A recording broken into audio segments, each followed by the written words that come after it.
Boa tarde a todas e todos. Nós estamos iniciando a mesa 5 do segundo seminário Moda, Imagem e Poder, que foi organizado pelo NEM, Núcleo de Estudos de História e da Moda e da Indumentária, coordenado pelos professores doutores Camila Borges e Paulo Debon, também com a coordenação e ajuda técnica da professora Paula Botafogo. Tá? A nossa mesa se intitula Moda e Trajes em uma Perspectiva Decolonial.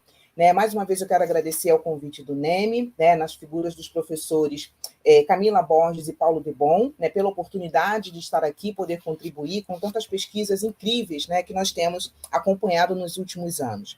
Então, nós temos 3 apresentações nessa mesa, cada uma delas com 25 minutos. Nós convidamos a todo o público a compartilharem perguntas e questões conosco, porque no final das apresentações, essas perguntas serão discutidas com as nossas professoras apresentadoras dessa mesa.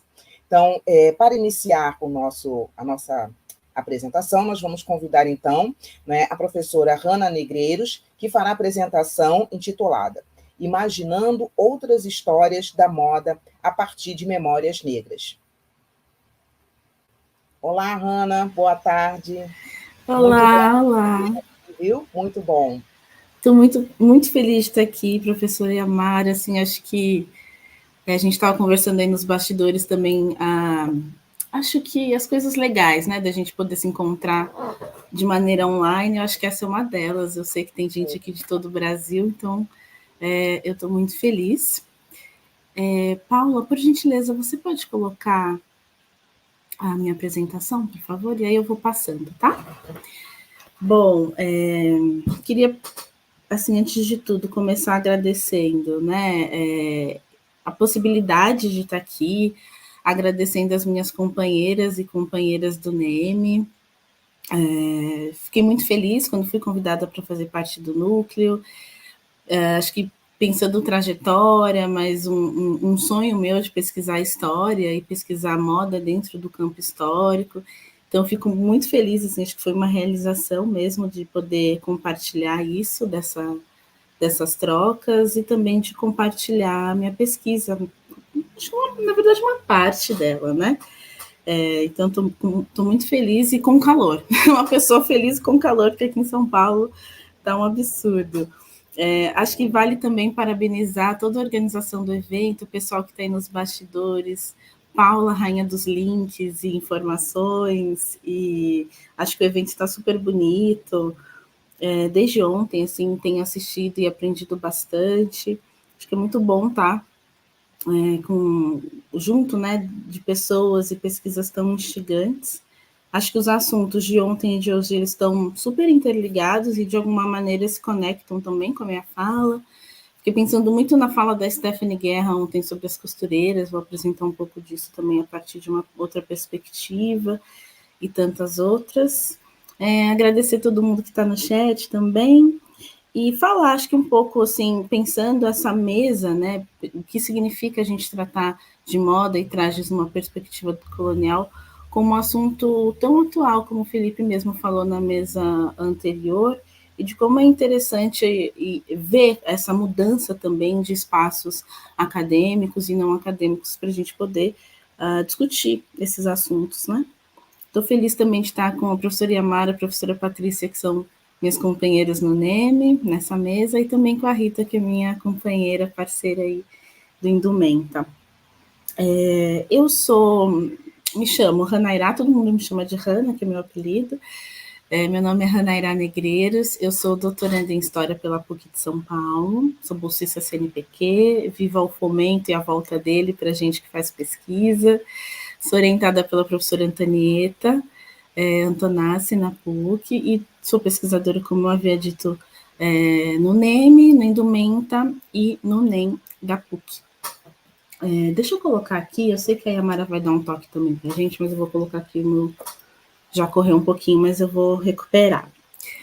E aí, para essa conversa de hoje, eu decidi chamar a atenção para a gente imaginar, Então, a fala se chama Imaginando Outras Histórias da Moda a partir de Memórias Negras. E a ideia de imaginar, ou da imaginação como um campo de criação, elaboração, de possibilidades de expandir horizontes, da gente conseguir, de alguma maneira, romper fronteiras. E aí eu chamo muita atenção para a gente pensar por outras histórias, da e na moda, né? E também por outras histórias possíveis. A minha formação ela é multidisciplinar, que começa com uma graduação em moda. Depois eu fiz um mestrado em ciência da religião, estudando indumentária de candomblé, e agora eu estou no doutorado em história, estudando estéticas, histórias, narrativas, vestimentas de mulheres africanas e afro-brasileiras na São Luís Oitocentista. E durante um tempo eu fiquei pensando, até um pouco incomodada, digamos assim, como essa formação multidisciplinar, digamos assim, poderia sair um pouco da rota, não ser tão entendida, né? Sei lá, ter uma formação toda em história, toda em ciência da religião, toda em moda. E eu acabei me encontrando muito ali também como uma pesquisadora de intersecções ou de encruzilhadas, né? Evocando aí esse grande conceito que nos é apresentado por Exu, que é essa divindade muito cultuada nas religiões de matrizes africanas. Inclusive, peço licença para ele para poder fazer essa fala de maneira organizada. E aí fui entendendo como pensar essas outras histórias, sendo uma mulher negra, ou seja, então, não só sendo uma mulher negra, mas sendo uma mulher negra na academia, né? Fazendo pós-graduação, enfim, e trazendo um pouco dessas vivências para a academia. Também entendendo como encontrar possibilidades de atuação a partir da minha corporeidade afro-brasileira e trabalhando com temáticas afro-brasileiras também. Então, eu sou uma pesquisadora negra que estudo modas negras, né? E como é que eu vou lidando com isso? Acabou que, justamente por essa formação multidisciplinar, eu fui para vários campos. Então, atuando como professora principalmente de cursos livres, escrevendo em diversas plataformas, e foi chegando na L Brasil em 2020 que eu comecei a fazer uma coluna chamada Negras Maneiras lá, que eu fui pensar sobre essas outras histórias e essas possibilidades. 2020 era um ano ali que a gente estava envoltas em muitas discussões vigorosas sobre temáticas raciais por tudo que estava acontecendo naquele momento. E por outras histórias da E na Moda foi o título do meu segundo artigo, né, da minha segunda coluna. Ali eu acabei combinando algumas linhas apresentadas por Bell Hooks, que é uma das minhas referências, e por pesquisas que vão se dedicar aí a pensar diferentes olhares sobre imagem, sobre histórias negras, com destaque para mulheres, mas não só, e também a partir de uma perspectiva de descolonização do olhar, que pode ser aí apresentada por diversas pesquisadoras e pesquisadores. Mas antes disso, eu penso muito na minha própria história. Essa da imagem é a minha avó materna, Maria Terezinha Negreiros de Oliveira, que foi uma costureira de profissão, que trabalhou ali na segunda metade do século XX, aqui em São Paulo, vem de uma família do interior de São Paulo, que está relacionada também ao trabalho em fazendas de café. E acho que talvez minha avó acho que talvez a minha primeira referência assim de moda, por ter sido uma costureira. Eu não a conhecia, ela faleceu antes de eu nascer, mas ela deixou algumas marcas na casa, como por exemplo a máquina de costura dela. Essa é uma ilustração digital a partir de uma foto de acervo da minha família, feita pela Silvana Mendes, que é uma artista visual. Todo mundo consegue me ouvir bem? Se vocês estiverem aí estiver travando, por favor, me avise. Legal, obrigada. E minha deixou essa máquina de costura, uma série de outros objetos relacionados ao vestir, à costura, e de alguma maneira eu acho que crescer nesse ambiente também me direcionou a pensar moda num outro lugar, né? E por que eu trago a minha avó? Bom, primeiro, eu acho que é a minha primeira referência, mas eu trago a minha avó também porque eu usei dessas memórias de família, para escrever também uma coluna na L Brasil. Então, acabei deslocando memórias e acervos familiares, essas fotografias, o que significava isso. Imaginei algumas histórias, porque, como eu disse, eu não conhecia a minha avó em vida, e transformei isso em escritos que têm uma pegada íntima, que têm uma pegada afetiva, mas que também acaba se relacionando com outras experiências negras, afrodiaspóricas no Brasil, por conta de que, quando eu publico esse texto da minha avó, muitas pessoas me escrevem dizendo que também suas avós negras haviam sido costureiras no século XX, e aí eu vou entendendo como essa relação de população negra com costura no Brasil extrapola a minha família. Assim. Então, por isso que eu mencionei no começo da minha fala a pesquisa da Stephanie, né, que tinha uma outra relação, mas que também trazia essas narrativas de costureiras, e eu acho que isso é interessante para a gente entender como essas narrativas, aparentemente, ou a princípio, pessoais, podem se transformar aí, ou se conectar com outras histórias, e a gente pode expandir, né, sair do seio familiar e sair para um lugar mais coletivo, né? Então, pensar a combinação de artes visuais com essa arte da Silvana, que é uma artista visual que tem feito um trabalho super bacana, e com as minhas fotos de arquivo, né? Pensar uma escrita intimista, mas que também chegue a um outro público, enfim. Essa é uma outra imagem que também dialoga muito com as minhas pesquisas. Quem me conhece sabe que eu amo essa foto, sempre que possível eu falo dela. Em 2019 eu pude desenvolver algumas ações com o Instituto Moreira Salles, né, acervo do qual essa fotografia faz parte, e junto com o Instituto Moreira Salles e com o Instituto Feira Preta, a gente pensou uma aula sobre o vestir de mulheres negras no século XIX, com destaque para imagens do acervo do IMS, e também a gente fez uma exposição de livros que contavam sobre o modo de vestir e relacionando memórias e fotografias. Então, eram livros em que as fotografias eram muito expressivas e vestindo pessoas negras, e como é que a gente conseguia relacionar tudo isso. Então, essa exposição foi feita ali na Biblioteca de Fotografia do IMS aqui de São Paulo, pré-pandemia, em 2019, então deu para visitar pessoalmente, e uma aula que até está disponível no YouTube, para quem quiser me ouvir falar um pouquinho mais sobre isso. Na verdade, esse assunto, ele surge quando eu estou fazendo o meu mestrado, ali, elaborando o mestrado em 2015 para 2016, aí eu sigo até 2017 pensando isso, e esse vestir feminino que aparece nessas fotografias, talvez a professora Patrícia possa falar mais sobre isso. No nosso núcleo a gente também tem pessoas que estão pesquisando isso, Beatriz, e para além, acho que cada vez mais essas fotografias elas ganham mais vida e mais pessoas interessadas, né?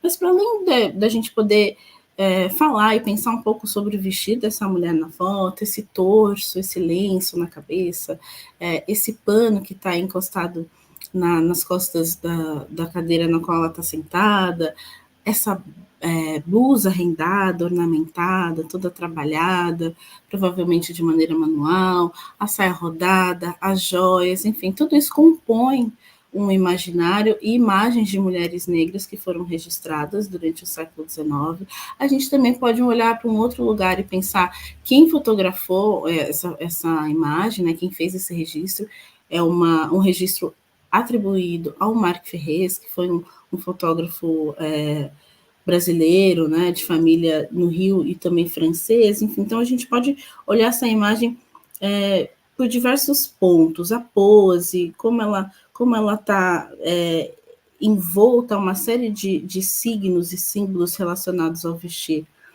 Mas o que tem me interessado pensar também, a partir dessa imagem, é o enigma que envolve essa fotografia, essa mulher. E aí, sobre isso, eu escrevi na revista Zoom, que é uma revista do Instituto Moreira Salles, pensando o enigma dessa mulher negra, intitulada Mulher Negra da Bahia, né?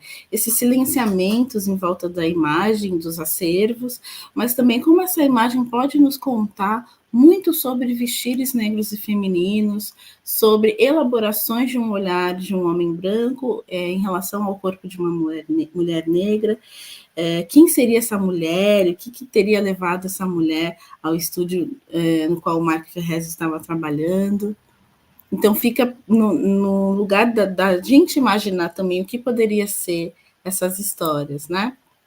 E aí, pensando essas imaginações e histórias, eu trago o conceito de axé como energia vital, como uma força que move o mundo, as coisas e as pessoas, e também como uma saudação, evocando o título da minha dissertação de mestrado, que foi feita na PUC, na Ciência da Religião, que é o axé nas roupas, né?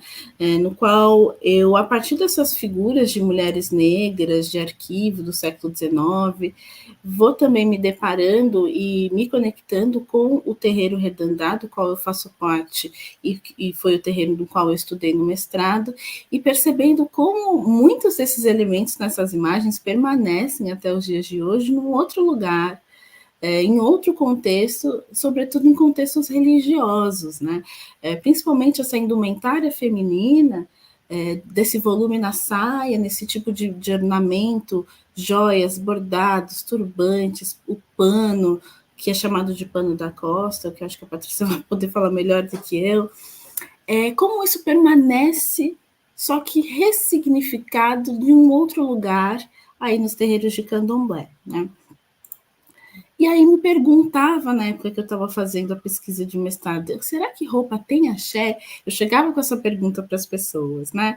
E eu acho que eu só fui descobrir que a roupa tinha axé ao passo em que eu fui observando como a roupa era importante para a liturgia, para o candomblé em si, enquanto religião, como a roupa era um dos muitos elementos constitutivos da religião, assim como a música, assim como as folhas, a natureza, a comida, a dança, a ideia da oralidade, né? Como é que muitas dessas pessoas que estão nos terreiros costuram as suas próprias roupas, existem as costureiras de santo, e essas mulheres, sobretudo mulheres, vão aprendendo isso fora de uma universidade, fora de uma formação tradicional, uma coisa formal de estudo de moda. É a partir do estudo e do olhar da sua mais velha, do seu mais velho, que esses saberes eles vão sendo construídos e vão sendo transmitidos. E aí aqui eu trago a foto que foi feita pelo Tataruquê Felipe Torres, que faz parte do Redandá, que fotografou a deusa Oxum, também chamada de Dandalunda, para a comunidade do Redandá, que é uma comunidade de tradição de candomblé de Angola, ou seja, um candomblé sustentado a partir de cosmologias, saberes, culturas centro-africanas. Aqui temos essa divindade, que é a divindade da fartura, das águas doces, dos poderes femininos expandidos aí para todas as corporeidades, da beleza, do ornamento, né? Não à toa ela aparece aqui toda vestida no dourado, em tons de dourado e amarelo, essa profusão de búzios na sua coroa, né? Esse elemento que atribui uma realeza a uma divindade africana que foi trazida a partir da corporeidade, da oralidade de pessoas negras que vieram escravizadas e que permanecem até os dias de hoje, sendo revista, revivida, né, atualizada nos terreiros de candomblé.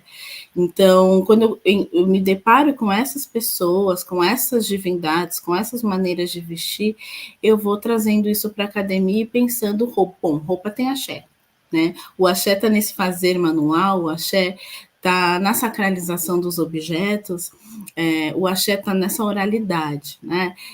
Dandalunda, aqui, Oxum, está manifestada em Tata Monaguiamase, que é o líder do Redandá, manifestada porque o candomblé, assim como outras religiões negras, tem a ideia do transe, da incorporação, do que é invisível, que vem dançar conosco, né? Quando a gente faz festas e os deuses vêm dançar conosco, é justamente isso, esse momento de celebração e da gente poder compartilhar um pouco desse axé, né?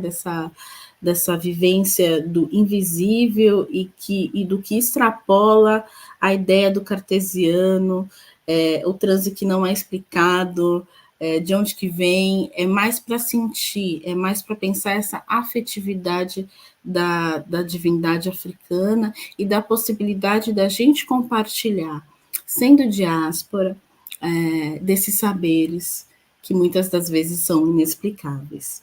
E aí é difícil, vejam, eu trabalhei tudo isso no mestrado, né? Então, qual era o lugar de explicação, de atuação? Eu falando de coisas invisíveis num ambiente acadêmico, muitas vezes não era compreendido, e acho que naquela época ali, 2016, 2017, eu também não tinha conseguido, estava aprendendo ainda a entrar nesse mundo acadêmico com mais profundidade, a trabalhar outras possibilidades de compreensão, né? E acho que aqui entra a ideia de decolonial que a gente trabalha nessa mesa, de descolonização desse conhecimento e dessas formas de entender o mundo e a moda, que aí vão se pautar por perspectivas africanas, afrodiaspóricas, por perspectivas indígenas, enfim, é romper com esses saberes hegemônicos. Essa é uma outra imagem que eu trago do Pai Marujo, que é o caboclo da casa, né, o chefe, também manifestado em Tatamona Guiamase. O Redandé é um terreiro de candomblé Angola, como eu falei, e dentro do seu panteão de divindades, os caboclos, que são entendidos como essas divindades relacionadas ao Brasil, que tem essa relação tanto africana, de diversas partes do continente, quanto indígenas, de diversas nações indígenas que temos no nosso país. E tem uma coisa interessante, no Redandá, os caboclos são conhecidos como as divindades do Brasil. E não à toa eu escolhi essa foto justamente por isso, porque eu falaria sobre isso, porque Pai Marujo vem, então, vestido com as cores da bandeira, né, do nosso país. E aí tem uma outra relação, acho que até de reapropriação, as cores da nossa bandeira, e a bandeira em si foi tão banalizada nos últimos anos, e aí a gente tem uma divindade afro-brasileira vestindo isso e trazendo na sua indumentária essa relação com a terra, essa relação com a natureza, essa relação com o Brasil, evocando uma outra relação de povo, uma outra relação de nacionalidade, inclusive. A presença das plantas nas suas indumentárias e essa conexão justamente com a natureza, e aí a gente vai entender se vestir como um vestir sagrado e, como eu havia dito no começo da minha fala, constitutivo da religião, ou seja, do candomblé, que foi o que eu estudei. Então, se a gente for para a Umbanda, se a gente for Tericô, se a gente for para o tambor de Minas e tantas outras religiões afrodiaspóricas, a gente vai encontrar isso de maneira muito semelhante. E já finalizando, aqui eu trago uns pequenos apontamentos da minha atual pesquisa, que é o que eu estou fazendo no doutorado, na história, que aí eu vou para o Maranhão do século XIX, então eu vou misturando os tempos também, entendendo esse tempo não como uma linha aí reta, né, como uma coisa espiralar, como diz a professora Leda Maria Martins, né, e vou trazendo essa relação, mais 5 minutinhos, ok, estou terminando já, vou trazer essa relação da gente voltar então a olhar para o passado e pensar as possibilidades de se estudar moda, indumentária, maneiras de vestir, culturas africanas e afro-brasileiras a partir de mulheres que viveram em São Luís, sobretudo, no século XIX. Para isso eu trago essa figura aqui, essa é uma ilustração feita e publicada no livro do João Afonso, que foi um intelectual maranhense oitocentista, no qual ele vai trazer uma série de representações de modas de diferentes séculos, aí são 3 séculos nos quais ele se apoia, e aí no século XIX ele vai trazer o desenho da Preta Mina e da Crioula do Maranhão, pensando essas mulheres negras e as suas atividades, essas suas relações com a cidade. Ele menciona a Catarina Mina, que foi uma mulher muito bem colocada e situada no século XIX em São Luís, e é um pouco da história dela e de outras mulheres que eu tenho trabalhado agora no doutorado. E aí a gente percebe similaridades com a foto da Mulher Negra da Bahia, lá do Instituto Moreira Salles, que o Ferrez fotografou, por exemplo, essa relação das rendas, das saias, dos adornos, da joalheria, e de como todos esses elementos, eles... claro, né, que pensando assim, a gente tem, na fotografia a gente tem uma montagem de cena, uma mise-en-scène, a gente tem um olhar, é uma fotografia de estúdio, né, tem toda uma relação ali de montagem de toda daquela vestimenta, que é uma ilustração que alguém fez, enfim, no caso João Afonso. Mas esses elementos, eles estavam ali, né, existem os testamentos que vão contar um pouco disso, enfim. Então é um pouco disso que eu tenho trabalhado, para pensar quais são as possibilidades de atuação em pesquisa em história da moda que a gente pode fazer hoje, no século XXI. E aí, imaginar outras histórias da moda a partir de memórias negras, e não só as negras, é borrar, é expandir as costuras, é imaginar possibilidades de criação e estudos que rompam com universos hegemônicos. Aqui são algumas das minhas referências, algumas delas eu já disse, e aqui fica o meu muitíssimo obrigada. Meu e-mail e o meu Instagram. Eu estou mais no e-mail do que no Instagram, viu, gente? Me escrevam um e-mail que eu vou responder de maneira mais rápida. É isso. Muito obrigada. Muitíssimo obrigada, professora Hanna Negreiros. É excelente a sua exposição, como sempre. E, nesse momento, nós vamos ouvir, então, a professora Patrícia Marchi, né, com a apresentação do seu trabalho sobre alguns aspectos da indumentária afrodescendente, o uso de tecidos enrolados ao corpo, turbantes e panos da costa. Obrigada, professora. A fala é sua. Boa tarde a todas e todos que estão assim, assistindo, tá? Agradecer a todos. Gostaria de agradecer a Camila, ao Paulo, o convite para participar, não só do núcleo, mas também para participar dessa segunda oportunidade do evento, né? Do seminário. Agradecer a Paula pela contribuição, como disseram aqui, a Maga dos links, né? E eu gostaria de destacar a minha formação, né? Eu atualmente não, a minha formação acadêmica passou pela História Social da PUC, doutorado, foi quando eu trabalhei com essa questão da escravidão no Rio oitocentista, né, das roupas. Fiz um mestrado em artes visuais, tá? E juntando isso tudo, eu culminei com uma pesquisa que eu vou mostrar para vocês, tá? No momento, eu trabalho moda na expectativa de contribuir na minha área de atuação como professora, que é a área de design, né? Então, eu sou da Escola de Belas Artes, da UFRJ, e eu dou aula e estou participando de um grupo de pesquisa agora sobre design e moda. Então, a gente está trabalhando na perspectiva de fazer essa coisa de design de produto e moda. Existem ainda muitos conflitos em considerar vestuário e moda como design. A gente tem trabalhado nesse sentido no grupo e lá na escola. Então, eu tenho uma série de coisas assim, emaranhadas aí, tá? Nas minhas colocações. Mas o principal que eu estou trazendo para vocês hoje é que é a oportunidade de resgatar a parte da minha pesquisa de tese do doutorado, que foi uma pesquisa que eu fiz sobre visualidade da escravidão. Eu trabalhei com várias fontes, né, de documentais para resgatar aspectos do vestuário escravo, tá, de escravas e libertos da Rio oitocentista. E o que me encantou, que vocês vão ver mais à frente, o que me levou, o que me deu start para isso, foram as fotografias do Cristiano Júnior.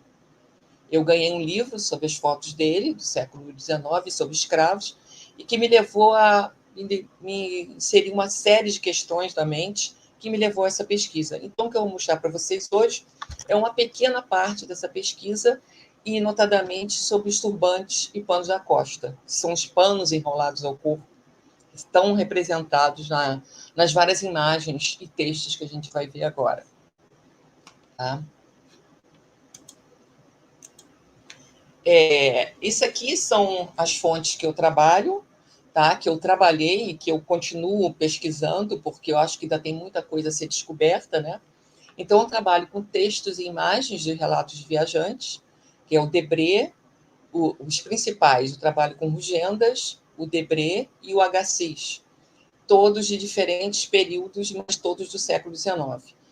E esses estão aqui, alguns à esquerda, algumas imagens, e trabalho também, que essa que eu falei que foi o que me motivou a entrar nessa pesquisa, que culminou no doutorado, na tese, foram as fotografias do Cristiano Júnior, que em 1865 e 66 fez uma série de imagens em estúdio sobre escravos e escravas, negros e negras, tentando mostrar como que era a cidade do Rio de Janeiro nesse período, da população negra do Rio de Janeiro, como que ela era, tá? Trazida para o estúdio. Então, ele simula várias cenas, tá? Ele trabalha com retrato de corpo inteiro, retrato de busto, e ele vai traz imagens e tem uma riqueza muito grande para a gente trabalhar vestuário nesses recorte espaço-temporal.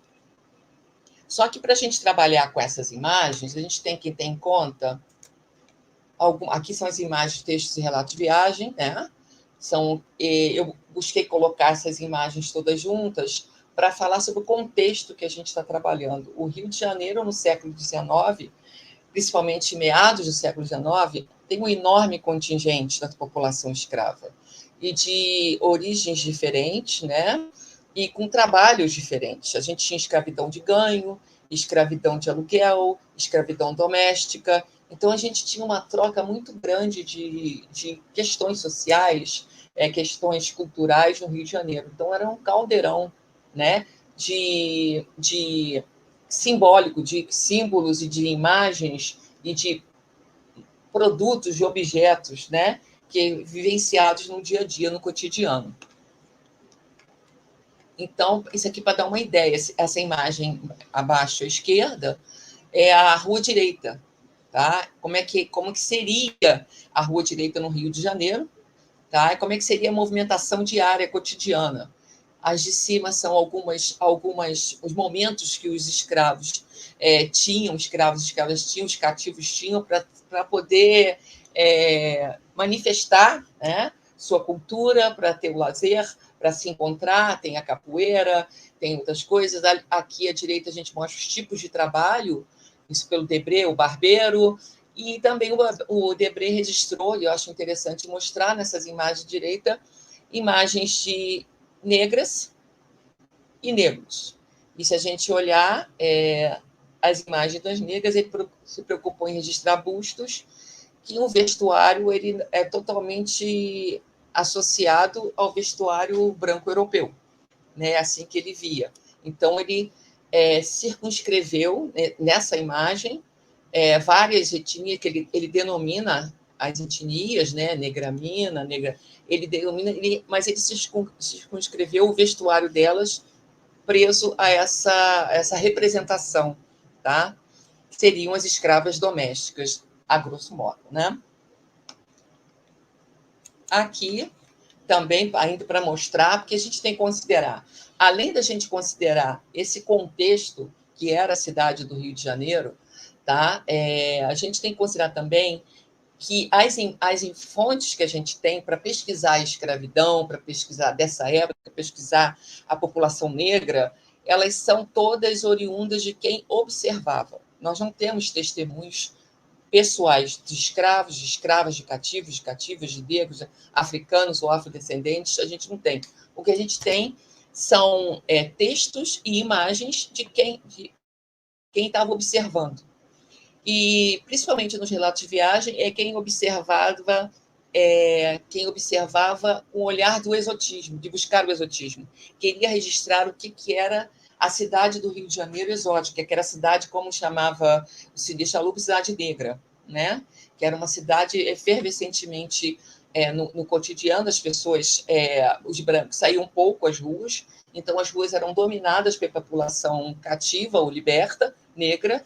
Então, ao viajante interessava registrar isso, porque o propósito dele era vender essa imagem, passar essa imagem. E essa imagem do que ele observava e do que ele elegia, tá? Do que ele considerava que merecia ser representado com aquele objetivo dele, é o que é passado adiante em publicações. E que até hoje a gente encontra isso em algumas criações. Né? Por exemplo, aqui, a gente tem aqui, peguei algumas cenas rápidas de filme, né? À direita, no alto, é uma cena da Carlota Joaquina, da Carla Camurati, né? Aqui a gente tem a Chica da Silva, à esquerda, e temos aqui da novela, as novelas, tem uma novela lado a lado, da Globo, enfim, algumas construções, tá? Que a gente percebe que tem, assim, são referenciadas em registros imagéticos de viajantes, tá? Pelas cores, pelas formas de arranjo das roupas, e então a gente vê como é que isso foi criando estereótipos da visualidade. No caso, aqui ainda estou falando de homens e mulheres negras, mas a gente vai ver mais à frente agora das imagens do meu objetivo principal, que é falar dos panos enrolados, são os turbantes e os panos da costa. Tá? Então, a gente vê como é que isso vai se desenvolvendo, e até hoje a gente encontra ainda essas reproduções de representação, voltando, mantendo esse estereótipo. Tá? E aí eu peguei 2 exemplos aqui, são da viagem, do relato de viagem de Agassiz, que, na realidade, quem escreveu os relatos foi a mulher dele, a Elizabeth Carey Agassiz. Ele estudava botânica, ele recolhia espécimes da fauna, da flora, e registrava tudo que ele via, e a parte de observação do cotidiano, de observação da vida, ficava por conta os textos por conta da mulher dele. A gente vai perceber isso até pela forma que foi escrita. E eu acho interessante, quando a gente fala de continuidade de reprodução, o texto é o texto que está no relatório, no relato. E a imagem, a gravura, é a imagem que acompanha esse texto. Só que nas minhas pesquisas eu descobri, quando você pega esse relato, você associa, como está por proximidade dentro do relato, você associa o que está sendo descrito a esta gravura desta mulher. Mas só que depois eu percebi que essa gravura foi uma reprodução de fotografias mulheres já registradas em estúdio por fotógrafos. Essas fotografias foram utilizadas para se criar uma gravura, um desenho, e inseri-la no relato. Quer dizer, então, que na realidade é criada uma imagem de uma coisa que não é, né? Então, a gente vê que nessa configuração aqui já dos turbantes e panos, o importante para mostrar a mulher negra, escrava ou liberta, africana ou afrodescendente, que caracterizava a especificidade dela no Rio de Janeiro, eram os panos. E esses panos estão concentrados da cintura para cima, que é o turbante e o pano da costa, ou os panos enrolados, né? Então, a gente pode ver nessa descrição dela que ela associa muito várias questões de postura, de comportamento, de recursos corporais, de uso, aí ela associa esses 2 elementos. Então, esse vestuário é associado e é forma de uso desse vestuário. Por exemplo, quando ela diz, eu vou ler esse trecho, tá? Não faz muito, cruzamos na rua com uma preta toda vestida de branco. O colo e os braços nus. As mangas arregaçadas e presas numa espécie de bracelete. Estava com a cabeça coberta por um enorme turbante de musselina branca e trazia tiracolo sobre os ombros um xale comprido de vivas cores, caindo-lhe quase até os pés. Fazia, com certeza, parte da aristocracia negra. Porque, do outro lado da rua, outra preta quase sem roupa, sentada nas pedras da calçada, com seu filho adormecido nos joelhos, deixa luzir ao sol a pele escura e lustrosa. Então, a gente encontra aqui uma diferenciação social. Ela faz uma diferença pelas roupas, daquela que ela entende que era a aristocracia, e de a outra que quase sem roupa, que não não quer dizer que o quase sem roupa, ela nem diz o que é o que tem de roupa, o que não tem de roupa. Ela diz, são esses elementos que ela considera que definem e caracterizam gradações sociais dentro da população escrava. Só que não é essa que a gente está vendo, como a gente foi falado anteriormente. E foi colocada aí para fazer uma associação imagética a esse relato textual. Aqui, de novo, a mesma coisa, um outro trecho, e também a mesma coisa, uma outra gravura de uma outra mulher colocada também ao lado do texto, do relato, e também foi reprodução, foi cópia de uma fotografia já existente, tá? Foi uma reprodução por intermédio de desenho de gravura.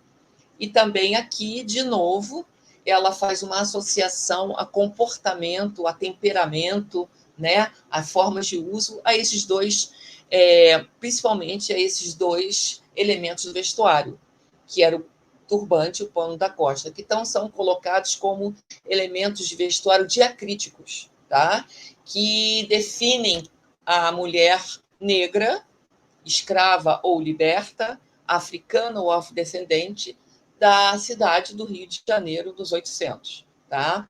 Então, ela destaca, sim, dizendo que as mulheres têm sempre a cabeça coberta com alto turbante, traz um longo chale de cores brilhantes, e ela cita como é que o chale pode ser usado. Ela chama chale, mas, no caso, como era também o pano da costa.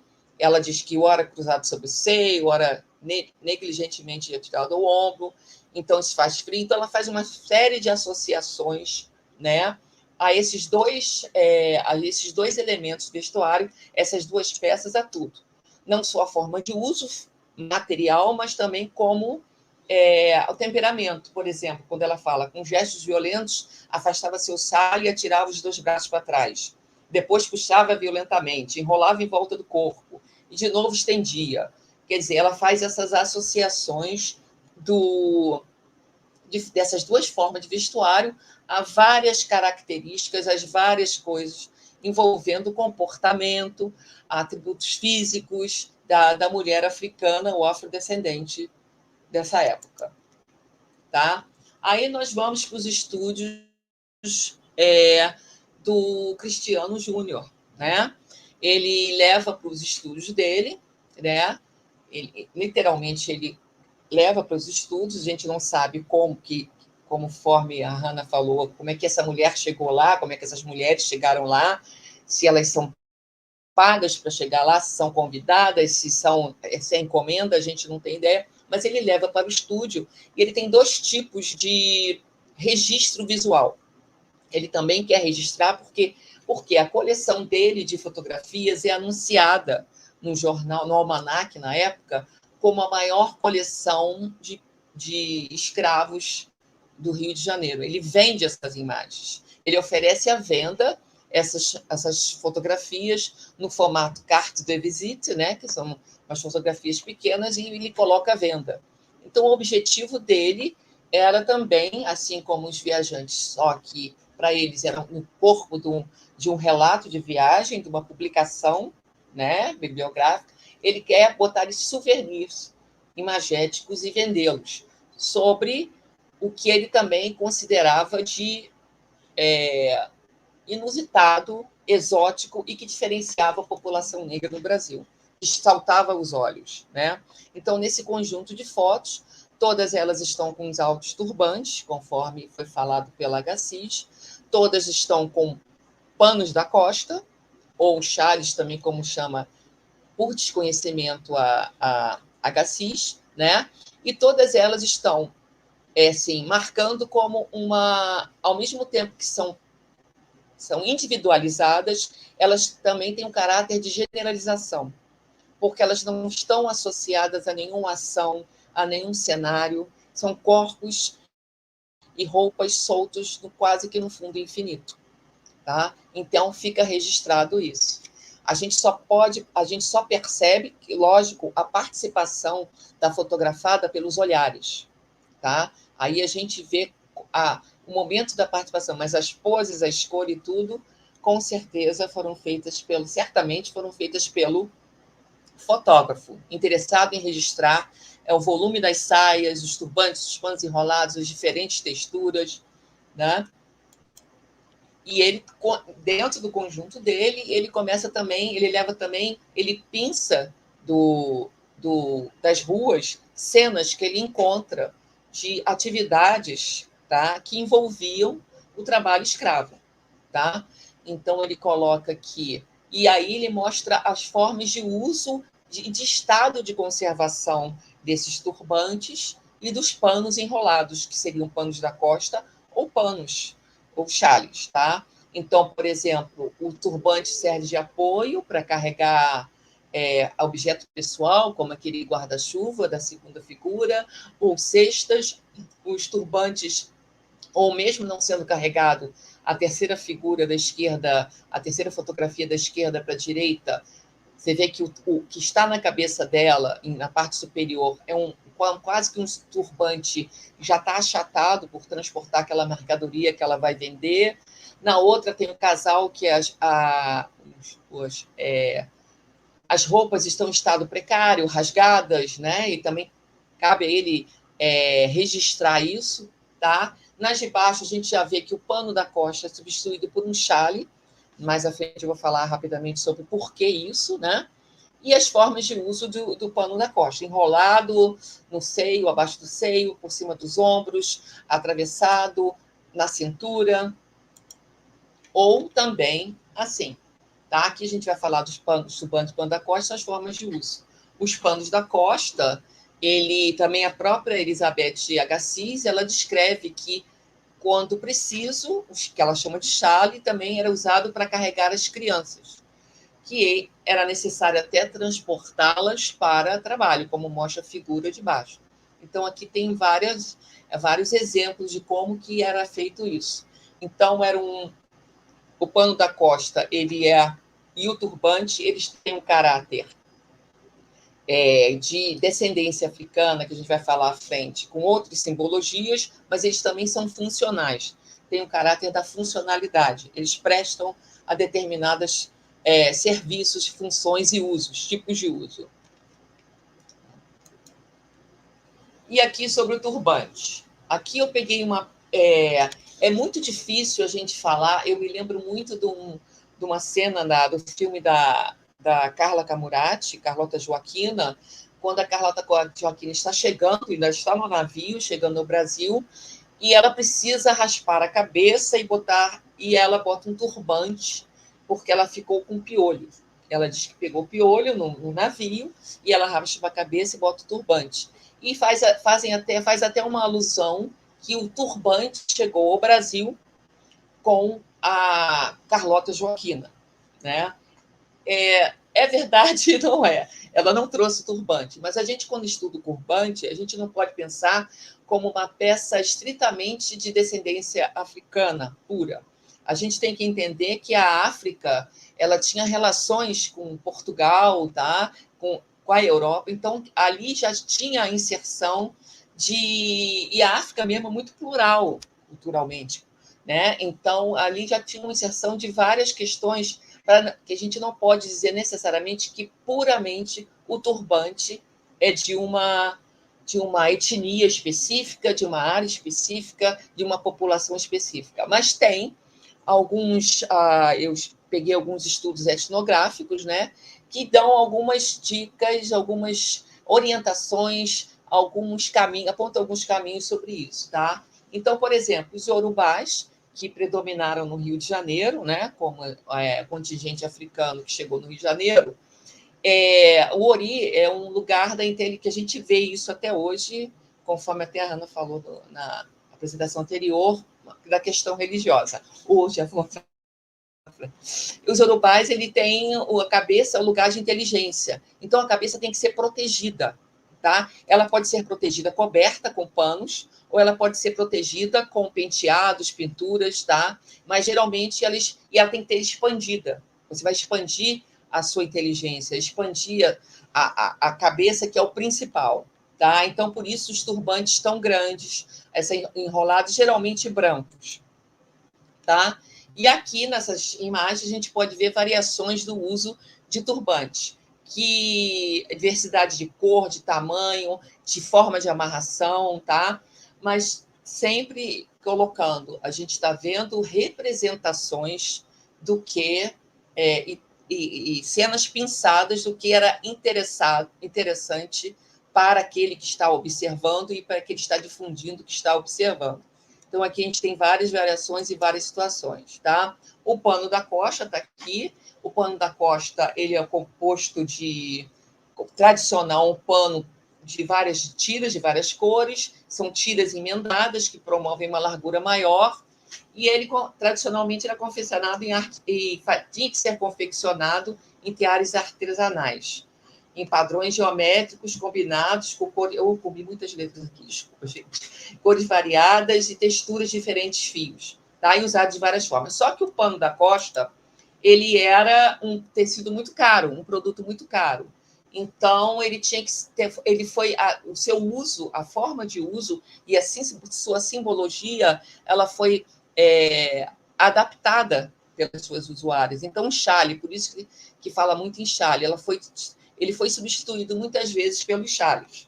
Então, por isso que a gente encontra essas imagens como a da esquerda, que você tem um turbante, você tem que é a peça que nitidamente de origem afrodescendente, e você tem um chale, né? Que é uma peça que é de caráter europeu, de características europeias, funcionando como se fosse o pano enrolado, que seria o pano da costa.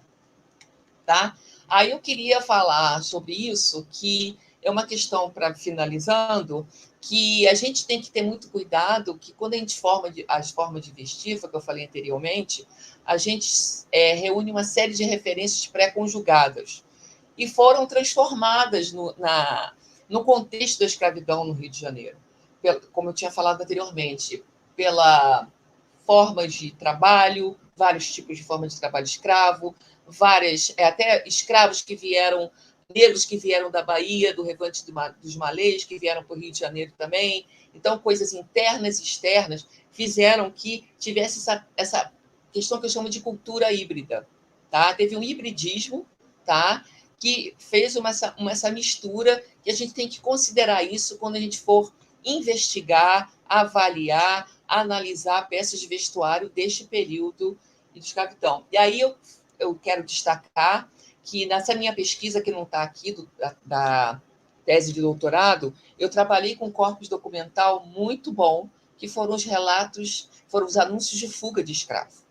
Quem tiver a oportunidade, quem já teve de ver esses anúncios de fuga, vocês vão ver que é um corpus documental maravilhoso, muito bom, muito rico, que além de dar muitas informações sobre roupa, dá sobre físico, sobre doenças, sobre cicatrizes, porque era o escravo, ele era descrito da forma mais específica possível, mais detalhada, para poder ser capturado, né, o escravo fugido, para ser capturado. Então, era um anúncio numa linguagem jornalística, e ali você encontra vários elementos, e tinha que ser descrito da mesma forma. E a gente encontra um pouquinho, ali a gente conta um pouquinho a voz, tá? A manifestação de homens e mulheres negros com essas descrições. Porque ali eles falam que eles às vezes fugiam com 2 peças de roupa, 2 calças, uma em cima da outra. As mulheres às vezes levavam roupa junto, e às vezes formas de vestir diferentes, detalhava tecido, tipo de tecido, qual era o tecido, qual era a cor, se estava velho, se estava rasgado, se estava inteiro, se tinha roubado roupa da senhora, joia. Então, eu acho que vale a pena, para quem se interessar, de dar uma olhada nesse, quem já não viu, né, desse corpus documental dos anúncios de fuga de escravo, tá? Publicados nos jornais da época. E então, aqui eu só coloco isso, que rapidamente, desculpa, eu estou passando o tempo, mas estou acabando. Aqui são só algumas questões breves, né? Para mostrar como que eu pretendo mostrar como que ainda é rico, tá? Esse campo para você pesquisar sobre vestuário, como eu cito no caso dos anúncios de fuga, tá? Então, e as fontes, eu coloquei a fonte da minha tese, que ali estão todas as fontes, todos os viajantes, todos os fotógrafos, tudo está colocado nessa parte de fonte documental da minha tese. Desculpe se eu corri muito, eu acho que eu falei coisas demais para fazer em pouco tempo, mas eu espero ter contribuído em alguma coisa para difundir, divulgar e compartilhando algumas colocações. E muito obrigada. Muitíssimo obrigada, professora Patrícia, né? Excelente a sua exposição. Daqui a pouquinho a gente vai para o debate, né? Então, agora, né, eu chamo a professora Rita Moraes de Andrade, que vai apresentar o seu trabalho, História do Vestir do Povo Brasileiro, uma visada sobre um terreno plurinacional. Boa tarde, sejam todas as pessoas bem-vindas, né? E eu fiquei com essa incumbência aqui de concluir essa mesa com Hanairá, né, Patrícia Marte, e então eu não estou com uma tarefa muito fácil, né? Vou começar agradecendo o convite que foi feito pela professora Camila Borges, agradecer também Paulo Delbon, que eu tive a oportunidade de conhecer em tela, né, nos bastidores, agradecer a Paula Botafogo, que está ajudando a organizar, né, esse evento, e agradecer também a Mara, te dizer que eu fui sua aluna num curso do Instituto Conhecimento Liberta, né, que é um curso de mulheres historiadoras, né, mulheres negras. Então, estou muito feliz, né, de estar aqui com você e com vocês compondo essa mesa. Bom, eu vou apresentar, vou compartilhar, não sei se já isso está compartilhando aí com vocês. Primeiro eu queria destacar, né, essa mesa que reúne esses assuntos que hoje a gente está agrupando, né, nesse tema mais genérico, da decolonização, né, ou de uma perspectiva decolonial sobre a história da moda, a história do vestuário, né. Mas claro que qualquer uma de nós aqui, né, das apresentações de hoje, poderia estar ou ter participado das outras mesas ontem, né, ou mesmo, não hoje, porque hoje teve uma conferência, né, mas a gente poderia ter participado de outras perspectivas, né. Então, o que eu acho interessante, que eu acho que vale destacar, é que hoje nós temos um espaço aberto para tratar de assuntos que ficaram ausentes, né, da formação das universidades, e eu me incluo, né, nessa formação, que eu estudei moda na graduação, e hoje a gente tem esse espaço aberto, né, é um espaço que tem ainda, dizer que é tudo por fazer, né, é um pouco senso comum, mas eu diria que para a história do vestuário, né, das populações do Brasil, eu acho que nós estamos, né, talvez nem engatinhando ainda, né, nós estamos tentando entender o que é esse campo de investigação, quais são os temas, quais são os problemas, que fontes são essas, do ponto de vista da história, por exemplo, né. Então, eu me sinto honrada de estar aqui e poder conversar com vocês, tá? Bom, eu não vejo a tela agora, estou vendo a minha apresentação, e eu queria dizer o seguinte, que apesar de eu estar apresentando, eu sou uma espécie de porta-voz do Grupo Indumenta, que é o grupo de pesquisa que eu lidero, e essa apresentação, ela foi preparada por mim e por uma outra integrante do grupo, que é a Indianele Marçal. A Indianele hoje é doutoranda do programa de pós em Arte e Cultura Visual, da UFG, e nós preparamos juntas, mas apesar da apresentação, né, ter sido um produto meu e da Indianele, essa ação ela é coletiva, é como eu tenho gostado de trabalhar, né, então eu me sinto como alguém falando pelo grupo, tá? Sobre o tema, né, e esse título que eu dei, e que eu, na verdade, ao preparar a apresentação, eu corrigi para o plural, né, o que tem me movido hoje. Eu sou professora há 23 anos, né, e e pesquisadora, eu diria, há mais tempo, porque eu me consideraria pesquisadora desde, talvez, antes da graduação. E eu sempre me perguntei, né, quais são as histórias dos povos indígenas, né?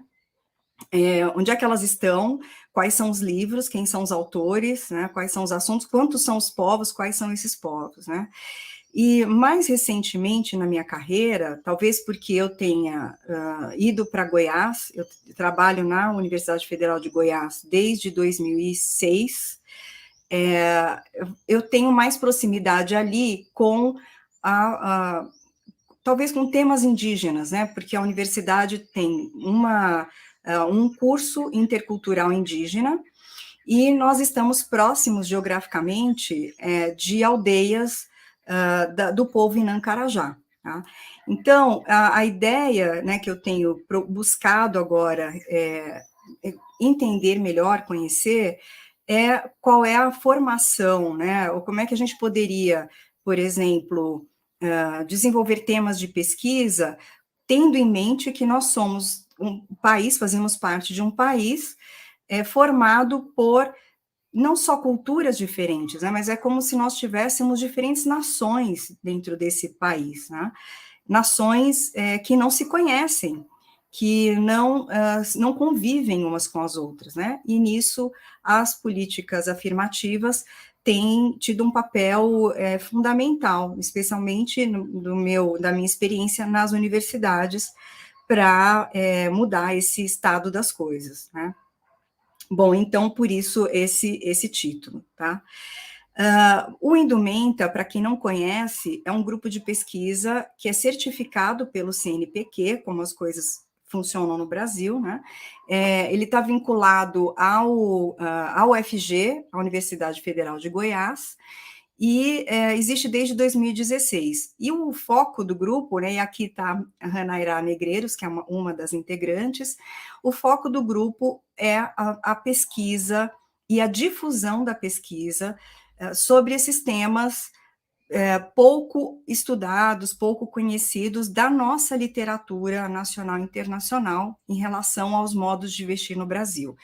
Nos últimos anos, nós temos ampliado isso para a Biayala, né, para a América Latina.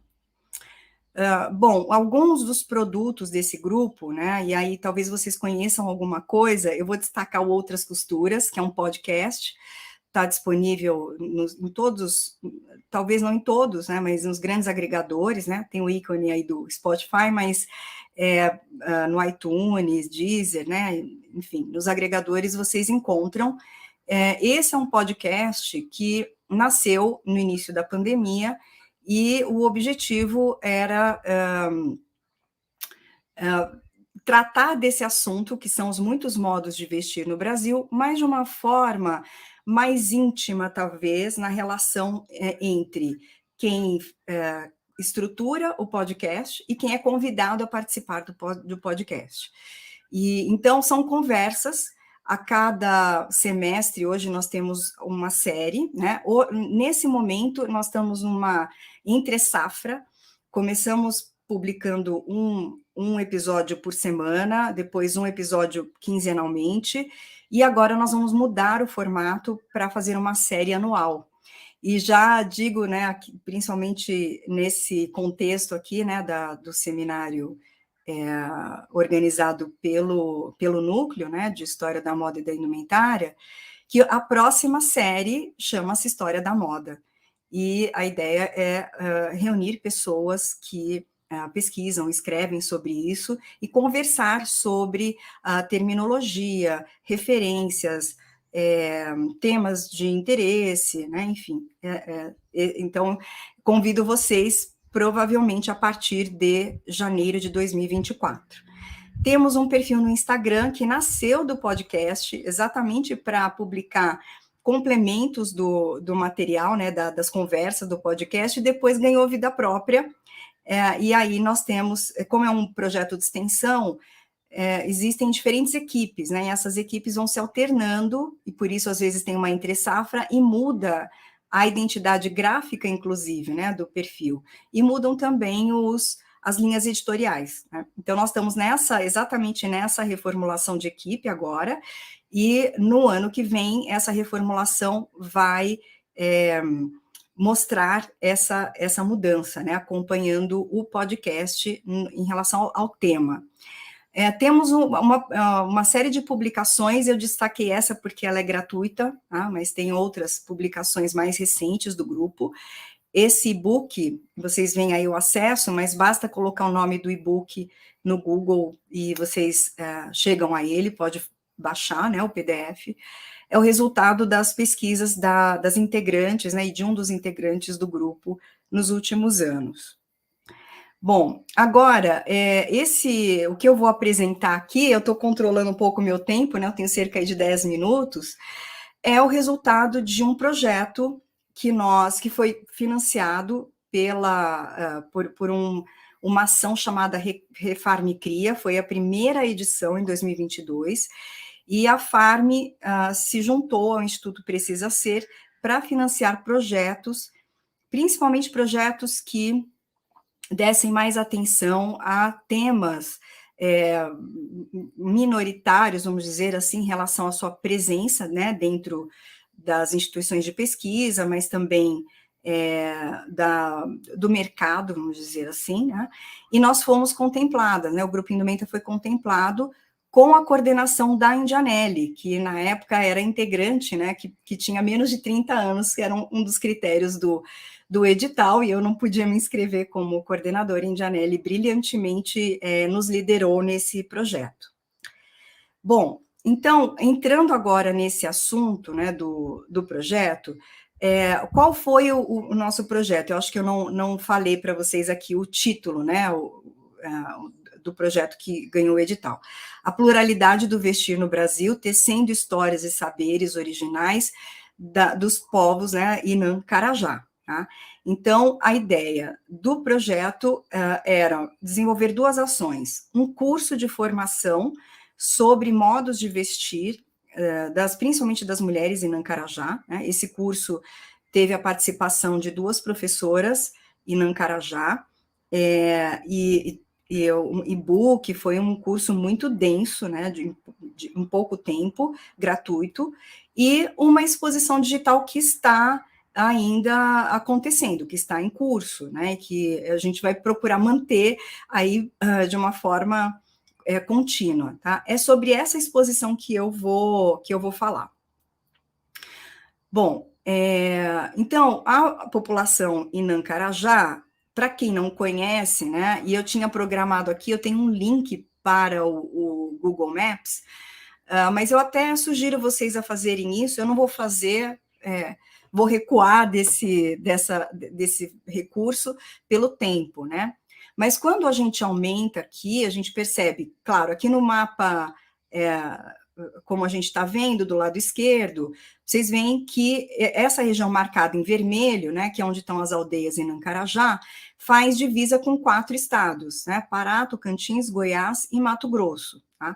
Agora, aqui nessa área, que parece pequena no mapa, mas é uma área grande, destacada aqui do lado direito, nós temos alguns povos, né, indígenas, e com uma concentração grande da população Inã-Carajá em diferentes aldeias. No nosso projeto, o foco foi nessa aldeia de Santa Isabel, tem uma flecha aqui, né, para essa aldeia aqui, porque integrantes do grupo moram nessa aldeia, tá? Para vocês terem uma ideia, né, no último censo, assim, uma coleta de informação recente, nós sabemos que existem hoje cerca de 6.000 habitantes em toda a ilha, nesse entorno aí de Inã-Carajás, tá? De pessoas aldeadas, não quer dizer que não existam outras pessoas nas cidades, né? Bom, então, eu vou falar sobre a exposição, né? A exposição começou no dia 19 de setembro, e vocês veem aí no rodapé, né, dessa imagem, todas as instituições que participaram de alguma forma com apoio ou com financiamento, tá? Vou destacar a empresa Calliope, que foi responsável por criar a exposição virtual, né, tecnicamente, mas também estrategicamente, junto com as mulheres em Nancarajá, comigo, com a Indianelli, e o Grupo Indumenta, a UFG, né. Bom, uma coisa importante nessa experiência, eu acho que isso talvez seja provavelmente a maior contribuição aqui com a mesa, é a experiência de fazer um trabalho de pesquisa e de realização, né, de projeto, de exposição e de curso, com pessoas de diferentes culturas. Então, nós tivemos aqui uma relação intercultural, né, especialmente entre pessoas não indígenas, né, de diferentes estados, e pessoas indígenas com a predominância de indígenas em Nancarajá, mas também com participação de outros indígenas de outras etnias, né, como Rodrigo Tremembé, que é um estilista, né, que se autodenomina um designer de moda indígena, um ativista. Foram mais de 20 pessoas trabalhando diretamente no projeto e muitas outras trabalhando indiretamente. Vocês veem a maioria aqui trabalhando diretamente de pessoas indígenas, tá? Então, eu vou passar agora imediatamente para a exposição. Deixa eu só checar se vocês estão vendo. Ótimo, estão vendo a exposição.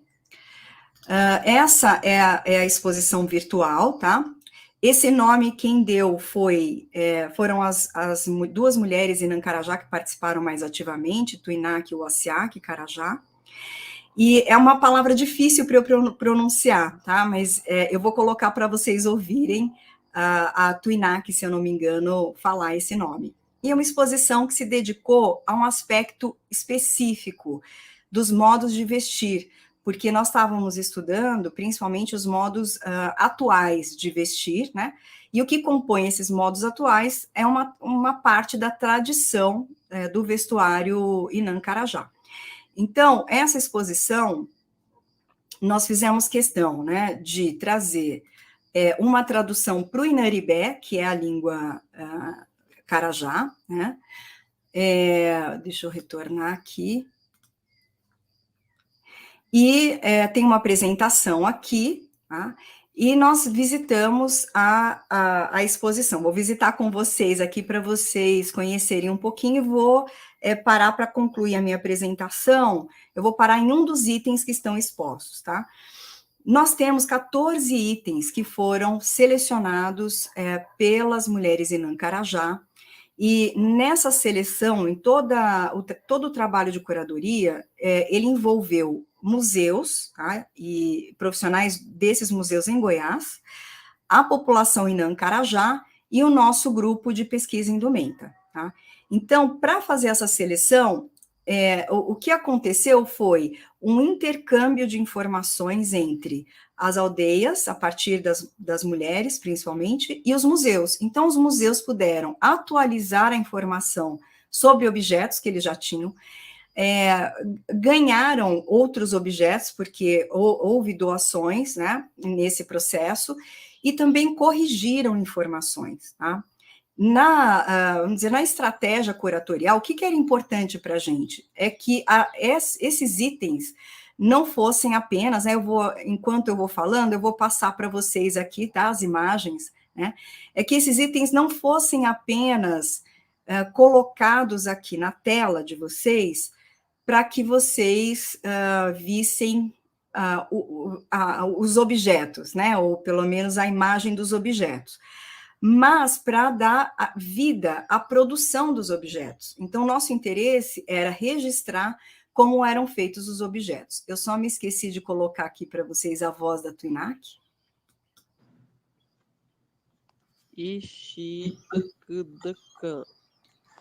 Não sei se dá para vocês ouvirem, eu vou colocar de novo.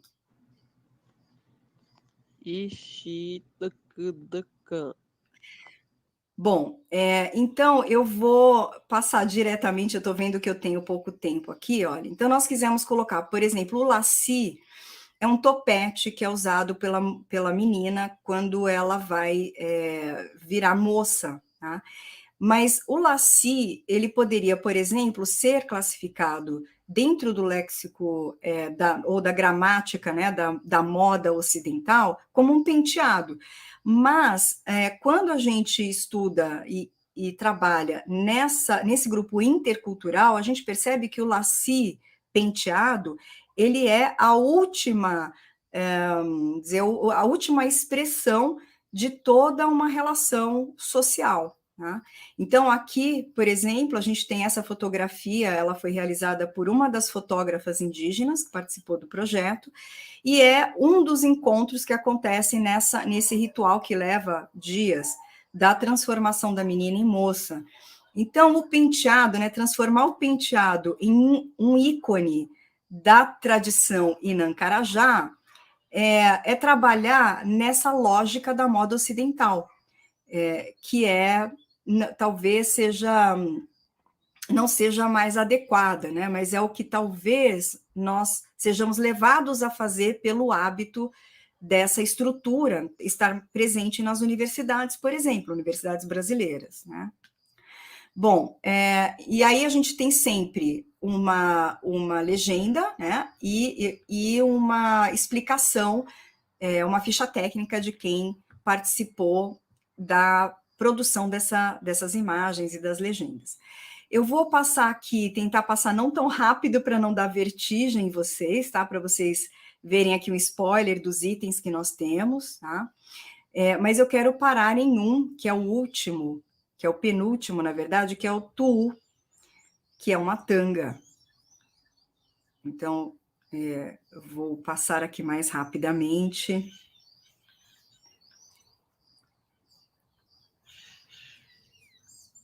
São várias fotografias, tá, dos objetos, em uso também, né, que essa foi a nossa preocupação, a gente não queria só um registro dessas imagens, mas é como se a gente trouxesse parte dessas pessoas, das aldeias, para conversar com a gente, né. Bom, aqui está o tuú, tá? Então, o tuú, que eu já vou apresentar para vocês, aqui está uma descrição, ele é um objeto que é feito de uma entrecasca de árvore, numa técnica muito especializada, mas que é encontrada também em outras populações, não só do Brasil, né, mas também, por exemplo, em regiões da África e da Ásia, tá? E ele tem alguns grafismos nesse tuú. Em geral, ele recebe um desenho sobre ele, tá? Essas imagens que vocês vão ver são grafismos que foram feitos por uma das integrantes desse projeto, mas não para o projeto, tá? Isso já existia antes do nosso projeto acontecer. Então, o produto mesmo, esse tuú, ele foi feito por uma pessoa, mas a entrecasca foi preparada por um homem e depois foi transformado em tuú por uma mulher, e aí o grafismo foi aplicado pela Wassiak Carajá, que é integrante do nosso grupo. Aí nas legendas a gente sempre tem matéria-prima, tem as dimensões e tem o contexto de uso. Eu vou colocar para vocês terem uma ideia do formato da exposição, a narração da Ney Clara de Lima, que é professora aposentada de antropologia da UFG e responsável por patrimonializar ou por fazer o tombamento das bonecas Hichoko, tá? Como patrimônio brasileiro. Então, esse aqui é o tuú, antes de eu colocar aqui a vozinha dela, e eu vou colocar para vocês ouvirem. A ocorrência da primeira menstruação das meninas Inã-Carajá enseja uma cerimônia chamada Arubedé, em que a menina é isolada do convívio social pelo tempo de uma semana aproximadamente, mantendo contato apenas com a mãe, a irmã mais velha e as tias. Nessa fase da vida das meninas, a menina é chamada de Idiadocoman.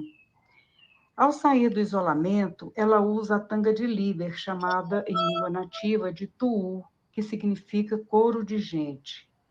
A tanga é confeccionada com entrecasca de árvore, decorada com grafismos.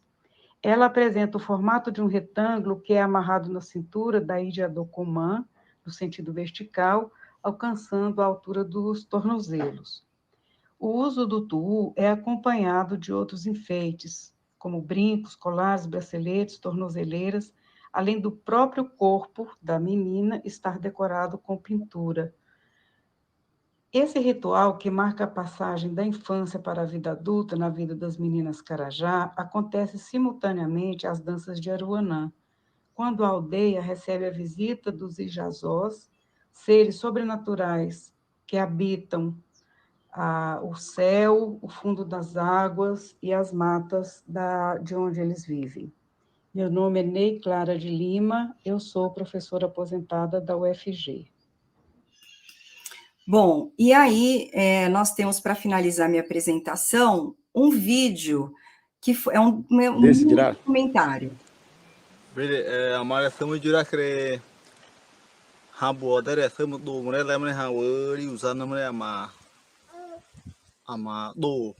Já sobrou esse creme, de você de uma do idem irá me dizer o era John da que John do usando irá. De John essa muito jura que cabe de.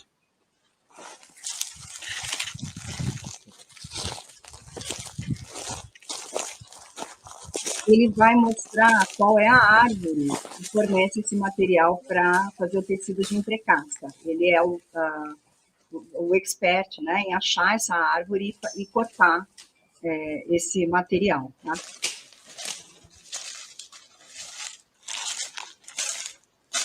Também tá mulher é maneira mal a boa da menina do cabelo cara aí cara mal que nem cara você ó é viu você a mama de garoto esse olho não é o olho a boa da que a uri usando uri o é mano ha buri ro mà você da ha uri da đi bên mà ha uri dem ta não đi ha tem đi bên này thì cho đi rồi. Então, o que a gente procurou fazer, e esse é o único documentário que nós conseguimos produzir. Ele foi produzido especialmente para a exposição, com uma visão cinematografista, né, indígena da própria aldeia, e nós gostaríamos de ter feito isso para todos os itens, mas nós não tínhamos o valor suficiente. Para vocês terem ideia, nós somos financiados com R$10.000, e nós pagamos todas as pessoas.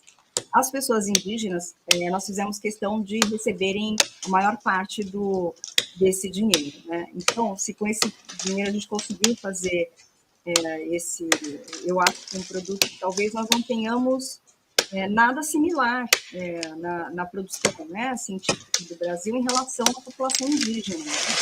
O que diz respeito àquilo que essas pessoas vestem. Então,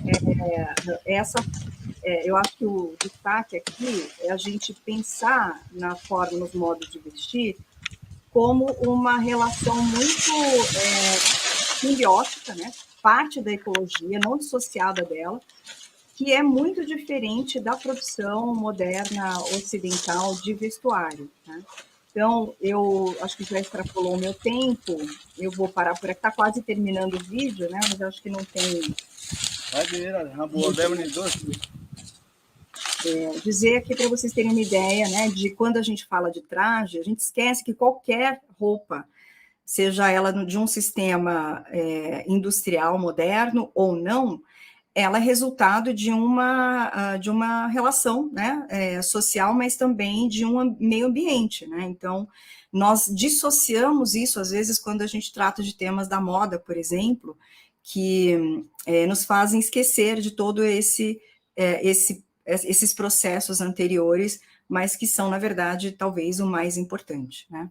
É isso, gente. Eu vou deixar vocês aqui com a última tela da minha apresentação, para que vocês tenham aí...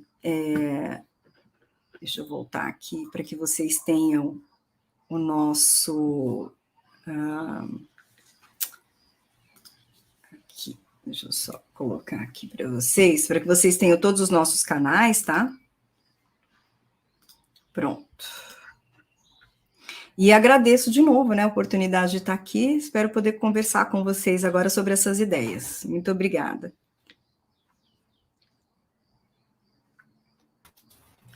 Muitíssimo obrigada, professora Rita de Andrade, também com uma excelente apresentação. Eu acho que nós tivemos nessa mesa o privilégio, né, de termos o compartilhamento de grandes pesquisas, tanto do ponto de vista de pensar em indumentárias, né, de mulheres negras no século XIX, então, assim, do ponto de vista, como a Hannah traz, né, associando e pensando, né, a partir, né, dessas vestimentas, conectando com a questão, né, de uma religiosidade. Então, achei fantástico pensar isso, né, pensando assim o imaginário, eu fiquei aí, e você nos provoca a imaginar também, né, eu acho que os 3 trabalhos trazem um pouco disso, né, e professora Patrícia, né, trazendo também uma conexão, né, com a sua pesquisa de doutorado e o que ela tem pensado agora a partir de diferentes imagens, relatos de viajante, como esses documentos efetivamente são extremamente ricos em informações sobre as populações africanas no século XVIII e XIX, né? A Patrícia mencionou também a questão dos anúncios de fuga de jornal. Eu tenho trabalhado com jornais e tenho visto cada vez mais como são fontes, né, poderosas, né, de inserção, pelo menos uma forma de nós termos algum contato, né, com as escolhas que aqueles sujeitos faziam no seu cotidiano, né, ainda que fosse no momento de fuga, né? Então, eu tenho algumas questões com relação a isso, e foi muito bom te ouvir, Patrícia, com relação à sua pesquisa, né? Você e Hannah tratando especificamente da população africana e afrodescendente. E a Rita nos, né, contempla com essa pesquisa incrível sobre indígenas, né, e trazendo material, acho que assim, né, fantástico, né, super, né, assim, eu nunca tinha visto nada comparado a isso, então, assim, foi uma tarde para mim de grandes aprendizados, né? Então eu tenho somente que agradecer a oportunidade, mais uma vez, né, agradecer ao NEME, né, ao convite, né, da professora Camila Borges e do professor Paulo Debon, né, e a parceria aqui da professora Paula Botafogo, que nos ajudou, assim, né, deveras aqui nesse momento, né? Então, muitíssimo obrigada, né, a cada uma das participantes, né, com as suas excelentes e brilhantes, né, pesquisas, né, e pela generosidade de compartilhar conosco, né? Acho que isso nos ajuda também a pensar as nossas próprias pesquisas. Né? Então, muitíssimo obrigada. Então, convido a todos os que estão nos ouvindo nesse momento a fazerem perguntas, né? Mas nós já temos uma aqui que foi feita pela Júlia Brumer, né, para a Hannah. Enquanto a gente vai lendo aqui, a Hannah começa a responder a Júlia, né, a gente está aguardando também as outras perguntas e questões para que a gente possa dialogar, né, com essas, né, excelentes pesquisadoras e professoras. Hannah, a Júlia, ela te pergunta, quando se comenta sobre decolonialidade, você enxerga conexões entre elevar o protagonismo dos legados de resistência clássicos com a descentralização do protagonismo neurotípico, por exemplo? Ai, que legal. Ai, antes de responder a Júlia, assim, fiquei encantada com tudo, assim, muito bom participar dessa mesa, me senti chique de estar aqui com vocês e de poder compartilhar e aprendi muito, assim, Rita, ainda não tinha visto a exposição, está muito linda, parabéns.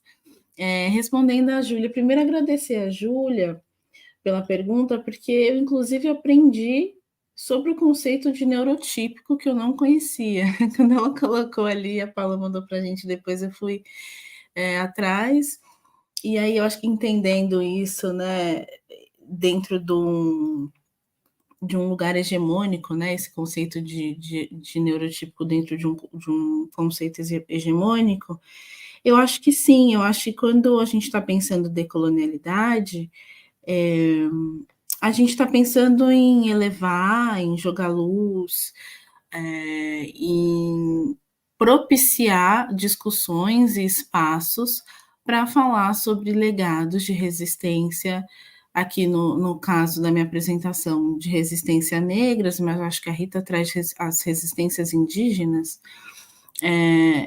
colocar esses assuntos e as pessoas que falam sobre esses assuntos, esses saberes e fazeres em pauta, né?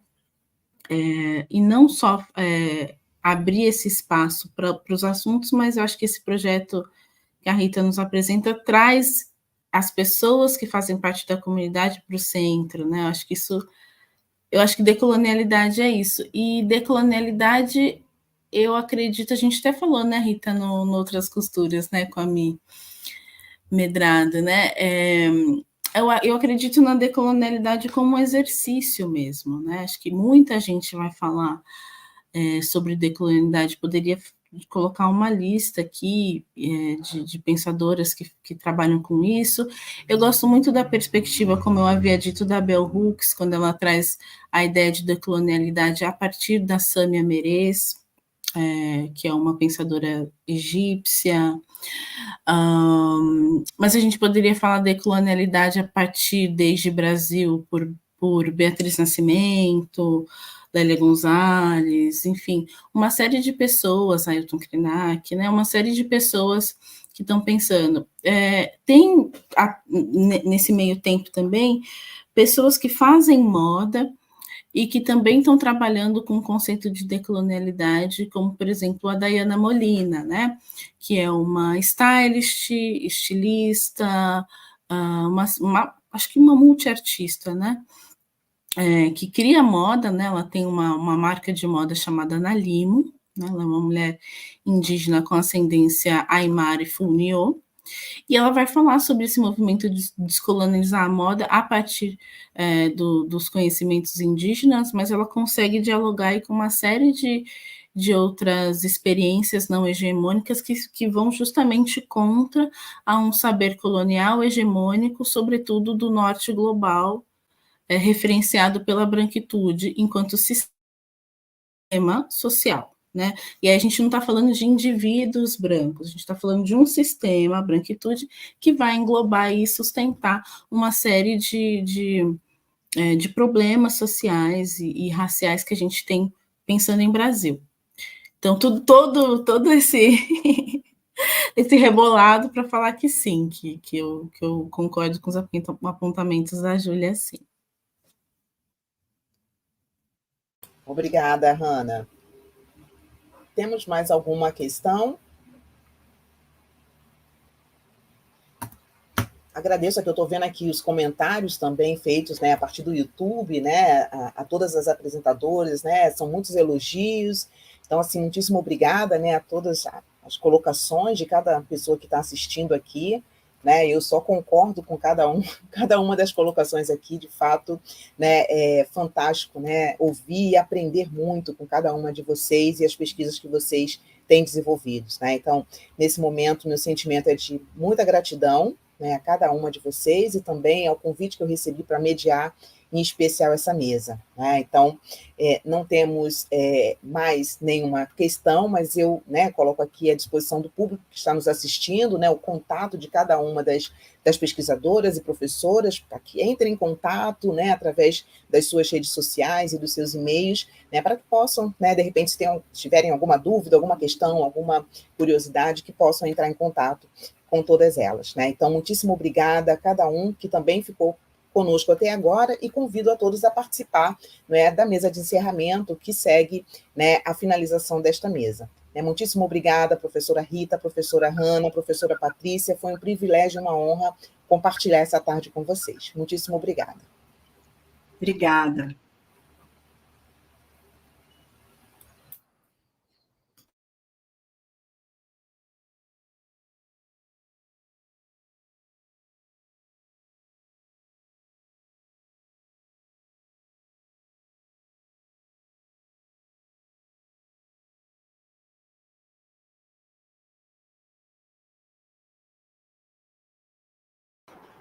Desculpa, eu estava sem som, tá? Eu não tinha reparado.